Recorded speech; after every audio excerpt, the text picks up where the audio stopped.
नमस्कार साथियों। महान कवि मंगलेश डबराल साहब की एक मार्मिक कविता है। उसका शीर्षक है गुमशुदा। गुमशुदा मतलब वो लोग जो गायब हो गए और घर वालों को मिले ही नहीं।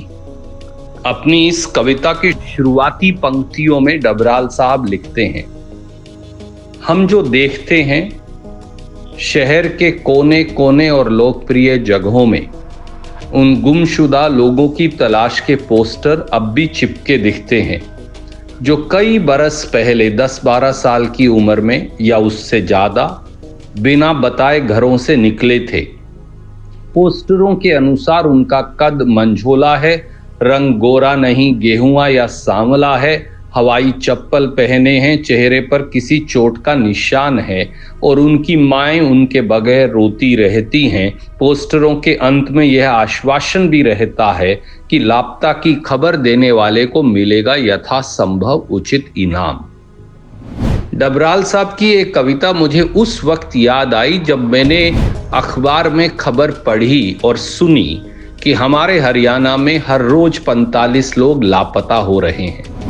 और ये खबर किसी और ने नहीं दी, खुद हरियाणा पुलिस के आंकड़ों ने अपने हवाले से ये खबर पूरे प्रांत को और देश को बताई कि 45 हरियाणवी हर रोज कहां गुम हो रहे हैं, इसकी जानकारी किसी को नहीं है।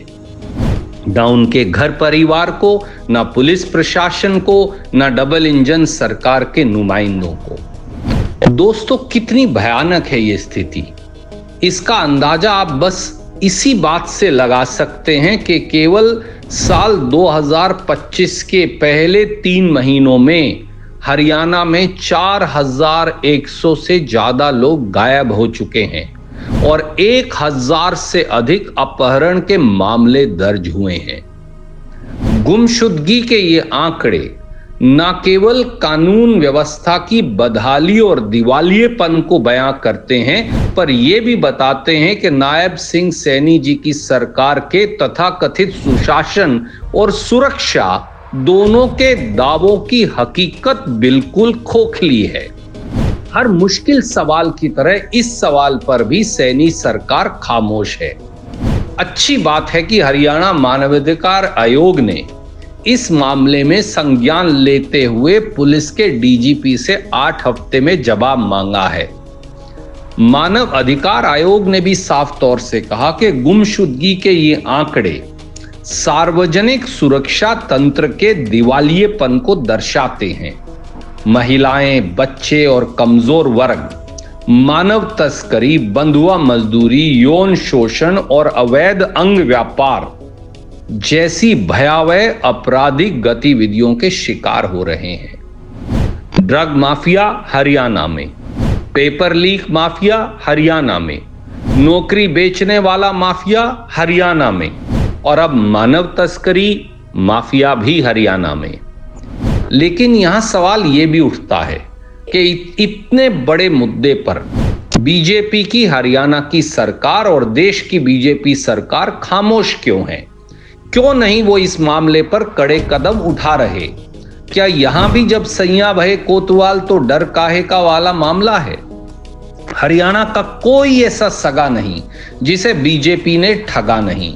यह सिर्फ एक नारा नहीं बल्कि हरियाणा में एक शर्मनाक हकीकत बन गई है। साथियों, हरियाणा में रोज जो 40 से 45 लोग लापता हो रहे हैं, उन लापता व्यक्तियों के पीछे एक परिवार के आंसुओं की कहानी भी है। उनकी बेबसी, बेकारी, बेरोजगारी की दर्दनाक कहानी है। बीजेपी के कुशासन की वजह से वो हर रोज अपनों को खोने के लिए अभिशप्त हैं। महाभारत में भी एक ऐसे ही प्रसंग का जिक्र है। अपने वनवास के दौरान पांडव जब एक गांव में पहुंचे तो वहां पता चला कि एक राक्षस हर रोज गांव के एक शख्स को मारकर खा जाता था। उस राक्षस के आतंक से महाबली भीम ने गांव वालों को निजात दिलाई थी। लेकिन मौजूदा दौर द्वापर का नहीं है। आज मदद के लिए पराक्रमी भीम नहीं है। आपको अपनी रक्षा खुद करनी पड़ेगी। खुद महाबली भीम हरियाणा की जनता को बनकर पराक्रम दिखाकर नायब सिंह सैनी जी से और उनकी सरकार से जवाब मांगना पड़ेगा और ये मांग उठानी पड़ेगी कि अपहरण और गुमशुदगी के हर रोज के ये जो 40 से 45 लोग गुम हो जाते हैं, इस समस्या से निजात हो और इस मानव तस्करी माफिया जो इसके पीछे साफ तौर से लगता है उसका पर्दाफाश हो। इस पर भी बाकी सब घोटालों की तरह पर्दा ना डाल दिया जाए, यही वक्त की मांग है। तो उठिए, भाजपा के एक एक नेता से, एक एक विधायक से, एक एक सांसद से, मंत्री से और मुख्यमंत्री से अपने अपने तरीके से सवाल पूछिए। यही हरियाणा का धर्म है। जय हिंद, जय हरियाणा।